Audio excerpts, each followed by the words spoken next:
niin, nyt ollaan saatu matkaa aloitettua kohti Frankfurtia, tai yhdessä Frankfurtissa jo käytiin, se pienessä Frankfurt-Oderissa, tai ajettiin läpi, mutta... Ei saatu muuten pillua siitä. Ei, emme kyllä oikeastaan edittykään vielä tähän aikaan päivästä. Kyllä mä kattelin ikkunasta. Ja. Ensimmäinen stoppi tässä matkalla. Huomattiin, että semmonen pikkuinen kylä kuin Berliini osuu tähän meidän matkalle ja sinne me mennään. Ja sieltä tavoitteena olisi hankkia taas meille vähän internettiä. Eli editään paikallinen Prisma. Sitten me tarvitaan myös roudariteippiä ja sakset ja pari muuta pikkujuttua, että saadaan loput asiat huomista rata-autoilua varten läjää. Ei, kun tän iltasta bordellisen voi vaan. Jaa. Perkele. Toisin sanoen, lähdetään Berliiniin. Mua puri pikku kankkunen, mut miksi suremaan? Jo kauan sitten lääkkeen löysin siihen puremaan. Berliini. Otettiin tässä pikku stoppi. Huomattiin, että molemmille vähän rapsahti kankkunen. Nyt on pakko käydä ottaa pikkunen tasottava. Joo. White Trashiin mennään ottaa pienet tasottavat. Näkin tää mestan nimi White Trash. Tää miljö on jotenkin niinku ihan hyvin linjassa mun mielestä tänne. Tässä jotenkin hell. Tervetuloa makutestin maailmaan. Vuorossa on Gepardi White Ras ravintolassa. Töttörö. Kinkko.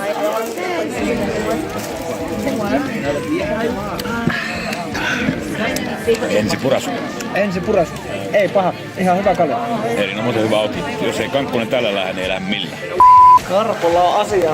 Saksassa ei sitten muuten ole tommoset ostarit eikä oikein mitkään muutkaan kaupat sunnuntaisin auki, niin meillä taitaa jäädä interwebbi ehkä tänään haaveeksi. Mutta nyt mennään hakemaan 10 kassi huoltoasemaan. Ei voi muuta. Ihan nopeet pari sanaa ennen kuin päästään 10 kassin esittelyyn, että... Saksa on paksa. Okei. Saksa on paksamaa. Aivan superkusinen huoltoasema ja ihan vitun kallista ja rumat myyjät ja näin niinku tommosen vittu Liettua Puola retken jälkeen niin on kyllä todella perseestä. No, Saksa on paskama. Kyllä, mutta lähdetään ihmettelemään millainen 10 kassi me saatiin täältä raavittuun kanssa. 10 kassi, Noniin.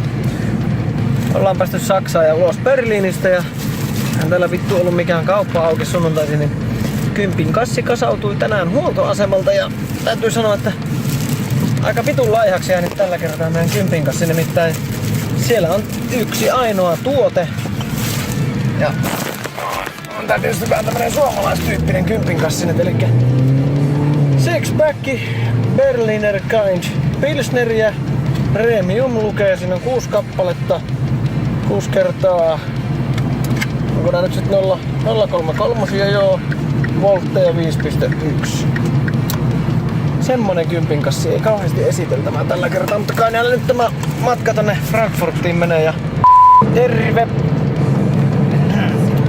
Tänään meillä on vuorossa makutesti, jossa maisteltavana on sitten tämä 10 kassista löytynyt Berliner Kindle Pilsneri.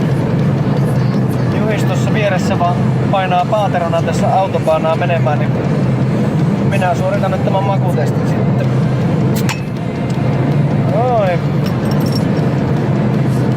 Töttörö.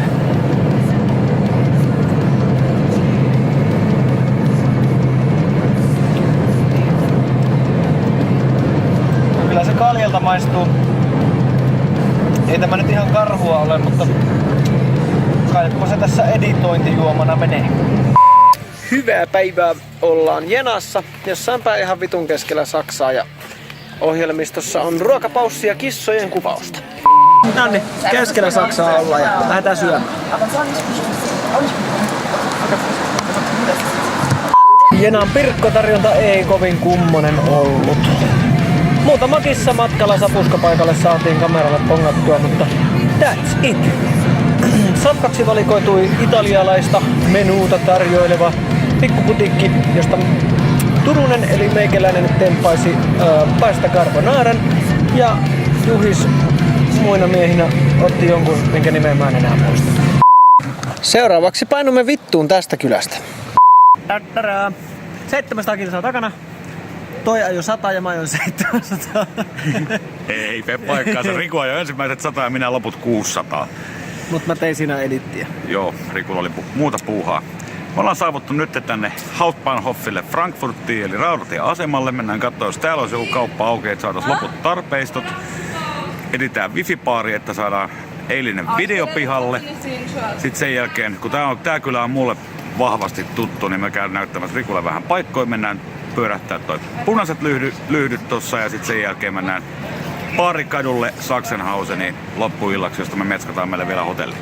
Ja me ollaan aika varmoja, että tänään muuten päästään paneen. Eli Frankfurtissa ollaan ensimmäiset kaljat.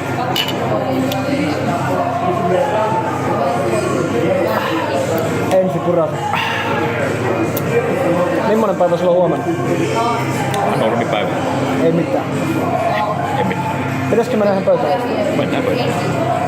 Dodi, eipäs olla vielä päästy minnekään, tuossa pikkusia vastoinkäymisiä tuli, kun me ehdottomasti halutaan toi eilinen Woodstock-veto tonne linjoille ja kävi sillä, että vaikka meillä on tämmöset helvetin hienot Elisan yritysmobiilidippadappadaa liittymät, että piti liikkua joka suuntaan, niin Edes nekään eivät toimineet.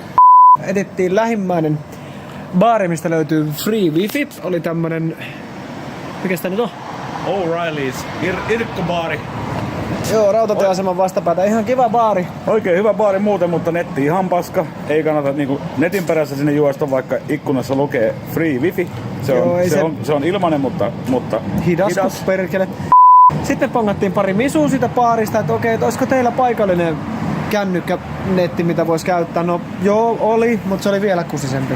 Ne misut oli muuten lesboja, ne pussaili tossa No, mut sitten Juhis veti ässä-hihasta. Se lähti kävelemään tähän kadulle, mä jäin juomaan kaljaa tuohon O'Reillysiin. Ja nurkan takaa löytyi hotelli, Leonardo. Joka on myöhemmin kuvissa. Juu, ja Leonardon jätkillä oli siellä semmonen wifi, että 6 €, 24 tuntia saat semmosen premium webin, että 5 megaa lähtee pihalle. Kävin neuvottelemassa läppäilynyt Leonardon vastaanotossa sillä laturin nokossa uppoamassa matskua nettiin. Ja nyt me lähdetään käymään sit välissä tsekkaamassa ne punaiset kadut ja tullaan sit hakemaan meidän läppäri Leonardosta ja siinä vaiheessa teillä on uutta matskua katsottavana. Tattara! Kahdessa baarissa unohdin käydä kusella tai yhdessä baarissa ja sitten tuossa Leonardossa unohdin käydä kusella ja sitten oli äsken Juhikselle, että niin kusella on vielä käytävä ennen kuin voidaan lähteä minnekään Red Light-kamaan ja sitten se, että ei kun täytyy kävellä takaisin sinne Leonardoon, että rautatieaseman vessat on tulee jossain hevon kuusessa. Mutta vittu Saksassa ollaan viisaita. Meidän nenään edes me käveltiin kirjaimellisesti 3 askelta. Ja vittu siinä on tämmönen kusipaikka ulkona. Tervetuloa kuset tähän. Neljän kusilaarin kombinaatio. systeemi rautatieasemalla, päärautatieasemalla ulkona. Olin testattuna, mutta älä nyt tänne kuitenkaan patikkia kuvaamaan, että se on kuitenkin sen verran arvokas kapistus, että en tiedä tuleeko jännäpissä, kun sinne kamera loimattaa. Saamiemme tietojemme mukaan meitä lähestyy 3 persaa. Toisella on tämmönen ärsyttävästi peittelevä vaatetus. Mutta kuvaajalla on onneksi lasittunut katse. Yhtään ei näytä siltä, että kuvataan perseitä. Anteeksi, excuse me. Lähdette tonne. Great. Ennakko-oletushan oli se, että kun me nyt tullaan Saksan puolelle, niin ilmasten naisten laatu laskee kuin lehmä häntä. Mutta ei tää nyt yhtään hassumalta sit kuitenkaan näytä rautatieaseman kupessa. Tässä oli monta niinku kusipaikalta tähän kävelyllä, niin vissiin 4 tai 5 ihan semmoista niinku ok. Pitäisikö meidän mennä rohkeasti punaisia päin? Mennään punaisia päin. Mistä ne punaiset oikein nyt alkaa? Jos rautatieasema jää nyt tonne, niin missä päin ne punaiset on? Onko se niinku suoraan sitten tässä vastapäätä? Ne on tässä aika lailla tuolla kauempana näkyy jo ensimmäisiä oikeita punaisia valoja, mitä me etsitään. Alright. No mutta se on aika näppärä sillä turismin kannalta, että jos sä tuut junalla Frankfurtiin, niin 300 metriä pääovista pihalle ja suoraan. sieltä löytyy. 150 metriä. 150 metriä. Nyt lähdetään tsekkaa se hinta ja laatu. Jep. Et miten ne kolahtelee. Siellä se on. Ja kohta tulee data. Jodi. Sitten semmonen pikku knoppitieto tuli tuolta vanhalta ketulta, johtaja Ruuskalta, että mistä tunnistaa nämä bordellit sillä helposti. Niin jos ei ole semmoista saatanan näkyvää valomainosta tuossa katutasossa, niin niissä huoneissa loimottelee tommonen kutsuva punainen kajo. Et niitä kohti kun vaan paukuttelee, niin eli punaista valoa kohti. Kävi nopeasti ilmi, että kameran kanssa kulkevaa kaksikkoa ei punaisilla lyhdyllä kauhean suopeasti katseltu. Mutta löydettiin kuitenkin yksi alan sankari antamaan meille pikku haastis. Alright! We found one of our guys. We were walking from the railway station towards the red lights and no sir, what is your name? My name is Mo. Okay, my name is Ricky. Nice to meet you, Nice Ricky. to meet you. So where are we exactly? What is the... You are here in, we call it in Germany, in Frankfurt Bahnhofsviertel, yeah? Okay? Red light district. Okay, so I understand this business is legal in Germany. Yes, of course. Yeah, because many countries we have visited, it's illegal and that's why very difficult to find. No, the we here in guys. Germany, we are open-minded. There's Yeah, no problem. Yeah? yeah. Well, that's You're one, welcome here, yeah? that's one positive thing for Germany. Yes, and this place here called, look, Double D, yeah? Okay, so double D, Yeah. does it mean the size of the boobs of the girls or Nice, yeah? are you specialized in big No, boobs? it's just a nice name, yeah? Yeah, well it is a nice name. What about the price range? What are we talking about If here? you want to go inside with me, you have to talk with me. But if you want to go in with the girls, you have to talk with the girls. Yeah? Okay, but some sort of range where we are between... Well, it starts from till. Yeah, something like that. It's all a secret. You have to come here and to find out. Yeah? Okay, it's a business secret. So, one last question. Lähdätkö tänään paneen? Yeah, pane, yeah? That's our guy. Alright, thanks a lot. No problem, sir. Tunnelma punaisten lyhtyjen kadulla alkoi pikkuhiljaa niin sanotusti tiivistyä. Kävelimme kaikessa rauhassa ympäri aluetta ja otimme hieman selvää, minkälaisia paikkoja Frankfurtin punaiset lyhdyt oikein tarjoavat. Jodi, se oli väkevä meininki Double D:ssä. Saatiin siitä saman tien ovimieheltä ihan niinku ensikäden tietoa asioista. Mut hinta jäi vielä mysteeriksi siellä. Mutta käännyttiin yhden nurkan verran oikealle. Ja punainen väri on lisääntynyt sitten viime näkemään. Lähdetään katselemaan mitä täältä löytyy. Kadulta löytyy pari eri bisnesmallia tämän prostituution harjoittamiseen. Kävimme ensin tutustumassa malliin, jossa lompsitaan paikkaan sisälle. Sen jälkeen ostellaan vähän juomaa, päästään jutustelemaan tyttösille ja sen jälkeen vasta selvittämään hintoja. Ja siellä on myös hienosti onnistunut brändää. Se on niinku semmoinen suorastaan kutsuva. Punaista on paljon ja runsaasti. Siellä ikkunassa joku ruttusukkakin vielä huikkii. Ehkä me käydään tuollakin. Vai mitä oot mieltä? Frankfurter Cornerissa bisnesmalli tosiaan oli se, että ensin mennään sisälle. Ja minimivaatimus on ostaa juoma itselle ja yhdelle tytölle. Näiden yhteissumma olisi ollut 45 €. Ja tämä sisälsi ainoastaan sen, että pääset juttelemaan tytön kanssa samaan huoneeseen. Ja siellä sitten olisi pitänyt neuvotella kaikki loput, mutta siitä ei nyt tällä kertaa jääty ottamaan selvää, vaan päätettiin tutustua mieluummin toiseen bisnesmalliin, jossa mennään ikään kuin sisälle kerrostalon rakennukseen, jossa on avoimet ovet. Sieltä voi valkata mieleisen, jos sieltä joku sattuu miellyttävä löytymään ja sen jälkeen kysymään sitten hintaa. Yleinen hintataso tuntui olevan näissä kerrostalopaikoissa 20–40 ja ruttusukkien laatu tuntui vaihtelevan hyvin kovasti huoneen ja kerroksen välillä, mutta esimerkiksi paikka nimeltä 44 hinta ja laatu kohtasi hienosti. Punaiset lyhdyt eivät kuitenkaan ole pelkästään perseiden ilotulitusta ja hauskanpitoa, vaan näillä kaduilla on myös nurjat puolensa. Hi, my name is Jessica, and what is your name? My name is Ricky. Nice to meet you. Hi, where do you actually come from? We come from Finland. I was born in the near Stuttgart in December 15, 1993, and I grew up by a dream for with already just be angriness and also actually I've been 22 and been living since nearly something like 2.5 years in Frankfurt. From that, 2.5 weeks on the street, and also sometimes I worked on the street. And How long have you been living on the streets again? Did you say actually 4 years. 4 years? How do you survive the winter? In the winter, I've been living by friends.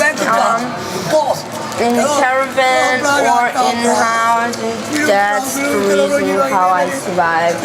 The whole thing is I'm not signed in here in Frankfurt, okay. and that's the reason why I can't get my front card. Yes. And Okay.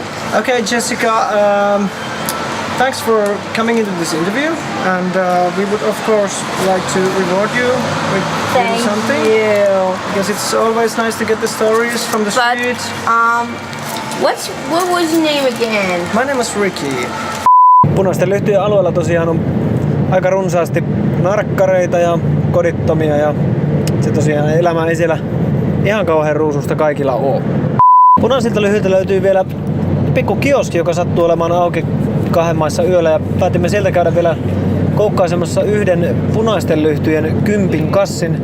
Ja siinä vaiheessa meinasi sitten tulla pataan, kun me poistuttiin kioskista ja Juhiksella oli kamera kourassa ja siinä oli ryhmä äkäisiä nuoria miehiä, jotka luulivat joutuneensa videoinnin kohteeksi. Näin ei kuitenkaan käynyt, mutta lipettiin, siitä oli lähettä. Mites Juhis, meinasko tulla pataa? No ei se kaukana ollut. Kyllä on vaarallista liikkua tuon kameran kanssa Frankfurtin yössä. Ja se kieltämättä herättää vähän niinku huomioon. Lyhtyjen alla, niin siinä on omat riskinsä. Myöhäisillan 10 kassi. Frankfurtia on nyt pyöritty yö ympäri ja ihan säkällä kuule, kun tuosta punaisten lyhtyjen loimeesta lähdettiin lompsimaan kohti autoa ja 0230. tehtiin vielä 1 10 kassin ostos, eli periaatteessa tämä meni kyllä seuraavan päivän puolelle. Mutta nyt on aika esitellä toinen Saksan 10 kassi. Ensimmäinen oli sieltä huoltoasemalta matkalla tänne. Ja sehän sisälsi tosiaan sixpackin kaljaa. Mutta tämä kioski tuossa kadulla, niin katsotaan mitä tätä joulupukin pussista löytyy. Me otettiin taas vähän sillä meiningillä, että otetaan semmosia vähän, mitä ei ole välttämättä niinku heti juotu. Mutta tää ensimmäinen nyt on aika tämmönen itsestäänselvyys, mutta pakko oli ostaa, kun se oli niin halpa. Eli 0,5 litraa Beck's olutta. Voltit on 4,9. Seuraavaksi pukin pussista nousee perkele, kun on muuten hankalanmallinen muovisäkki tuo. Noniin. Seuraavana 10 pussiin meni Binding Das Frankfurter Original Export. Tämäkin lienee kaljaa. Kyllä, se on frankfurtilaista olutta. Niin paikallista. Puoli litraa ihan paikallista puoli litraa. Puoli litraa ja voltit 5,3. Very good, very good. Litrahinta kohdallaan. Sitten pussiin päätyi tämmönen erikoisempi tapaus, mikä ei niinku sanonut kellekään oikeastaan mitään. Se ei sanonut Rikulle mitään, mutta se on pullo Applewinea. Pullo Applewinea. Ammattimiehet tietää kyllä mitä se on. Asia kunnossa. No, mutta nyt on yksi tämmönenkin, niin sekin maistellaan tossa sitten. Makkuhan päästään makutestijaksoihin. Eikä siinä vielä kaikki, lisäksi 10 pussiin hurahti 1 pullo Hansa Pilsneriä. Puoli litraa ja voltit on 4,8. Peruspilsneriä. Eikä siinäkään vielä kaikki, koska tää oli hyvä kioski, 10 pussiin saatiin vaikka mitä. Sitten sinne saatiin tämmönen joku ihan todella hämärä. Etiketissä on käpyjä, se on saksaksi. Tän nimi on joku Tannenjäpfle ja jotakin. Ei oikeastaan itse asiassa ole hajuakaan, mitä tää mahtaa olla. Mutta otettiin 10 kassiin, koska noi kävyt tuossa etiketissä jotenkin kutsu. Tän pullokoko on 0,33 ja voltit 5,1. Sanakaan ei ole englantia etiketeissä. Ja oliko meillä vielä? Kyllä! Näistä edellä mainitusta me saatiin summaksi 8,90, mutta koska 10 kassi piti saada täyteen, niin otettiinpa vielä eurolla pikkupullo Jägermeisterille. Tämmönen 10 kassi.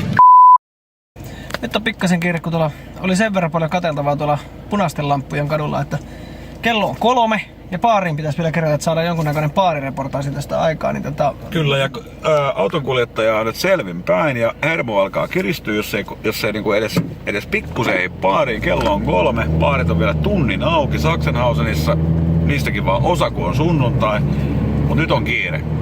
Löydettiin karaokebaari, joka on auki, mutta haisee vähän siltä, että karaoke on jo loppu. Noniin, Voices oli kiinni, eli ei karaokebaaria, ei saatu sieltä alkoholia. Vieressä oli joku trendipaikka, joka ei ole meidän mesta, joten me mennään Irkkubaariin, se on auki. Irkkubarissa oli aivan kuollutta, joten tempaisimme yhdet nopeat ja lähdettiin etsimään meidän hotellia, jonne päädyimme tutkiskelemaan myöhäisillan 10 kassin sisältöä vähän tarkemmin. Mitäs kello on? Kello on 4:14. Me päästiin vihdoin viimein kirjautumaan sisään hotelliin. Mikäs tää oli tää läävä nimeltään? Maingau. Sachsenhausenissa ollaan. Sachsenhausen oli aika vahvasti kiinni kaikki baarit, ettei ei oikein päästy raipattamaan. Mutta se oli toisaalta ihan tiedossa, että me vietettiin aikaa siellä punaisilla kaduilla. Punaisin lyhdyt vähän niinku söi tätä Frankfurtia, mutta se olikin se Frankfurtin nähtävyys, minä varten me tänne tultiin.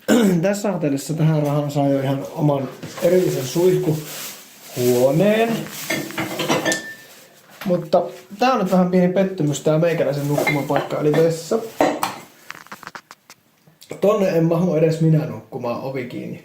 En vittu vaikka miten kietoutuisi tuohon pöntön ympärille. Et tänä yönä Juhis ehkä pääsee kuselle vessaan. Vessa ei ole lukossa sisäpuolelta. Mitäs muuta? Onko tässä vielä? Eikä panna poikki tästä. Tervetuloa makutestin maailmaan. Mitäs meillä tänään on? Nyt meillähän ei siis muuta tekemistä, kun tehdään näitä makutestejä 4:30 aamulla. Niin. No eipä juuri. Sunnuntai maanantai välinen yö, kello on 4:30, ollaan päästy hotelliin ja baarit on kiinni, joten on pakko tehdä makutesti, ei ole paljon vaihtoehtoja. Koska meillä on tämä uusin 10 kassi. Kyllä. 10 kassissa on yksi sellainen legendaarinen tuote, tai legendaarinen juoma, paikallinen Frankfurtista varmaan suurin piirtein lähtöisin oleva Apfelwein, mikä varmaan suurin osa näistä katselijoista tietää mitä se on, mutta Riku ei tiedä mitä se on. Never heard. Se on nykyisen suomalaisen suosikkijuoman siiderin ensimmäinen aste. Ehkä 400 vuotta vanha omenaviini, joka vähän kuplii. Ja siitä on varmaan, niin kuin voisi sanoa, että se on niin kuin siiderin alkulähde. Okei. Saksalainen keksintö. Tai en ole 1000 varma, en ole mikään spesiaalisti tässä, mutta muistaakseni noin 400 vuotta vanha juttu täällä Frankfurtissa. Ja nyt pannaan Riku maistamaan, miltä maistuu Apfelwein. Joo, minä korkkaan ja sinä maistat. Pohjustus kuulostaa hyvältä. Oho, vaahtoa. Huomatkaa kuplat. Pitkäks meni? Ei. Ainakaan se. Vaikuttaa siideriltä. Ainakaan se väliä. Antaako mennä? Haju on pikantti.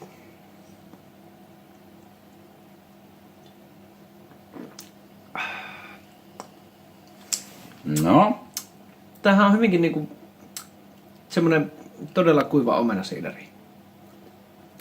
Kyllä. Tätä nyt olisi useammankin pullo. Se on, tiedätkö mitä Riku?